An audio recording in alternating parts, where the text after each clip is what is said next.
എന്താ കുഞ്ഞേ? ഒന്നിങ്ങി വന്നേ.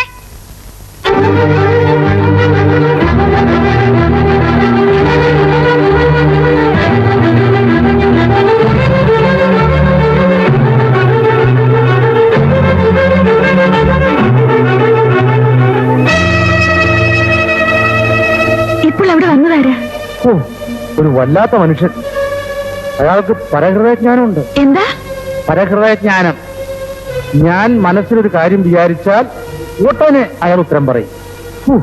അയാൾ ഇങ്ങോട്ട് കൈ ചൂണ്ടി എന്താ ചോദിച്ചത്? എല്ലാ കാര്യം ചോദിച്ചു. നിങ്ങളുടെയൊക്കെ പേരും നാളും ജോലി. എന്തോ എവിടെയോ ഒരു കുഴപ്പമുണ്ട്. കുഞ്ഞ് പേടിക്കാതെ, ഞാനല്ലേ ഇവിടെ ഉള്ളത്. അവനാരായാലും നമുക്കെന്താ? ഞാൻ സെക്കൻഡ് ചെയ്തപ്പോ അവന്റെ കൈ പിടിച്ച് അവൻ ഞെരിച്ചു. അവൻ കരഞ്ഞുപോയി. പാവം നൊന്ത് കാണും. ഇങ്ങോട്ട് വന്നേ. കോളിംഗ് ബെല്ലടിക്കും. ഞാൻ ഒന്ന് പോയിട്ട് വരാം. എന്താടി? ഞാൻ ഒരു ഇൻവെസ്റ്റിഗേഷന്റെ കാര്യം പറഞ്ഞുകൊണ്ടിരുന്നപ്പോ അവളുടെ ഒരു ഒടുക്കത്തെ വിളി മോശമല്ലേ.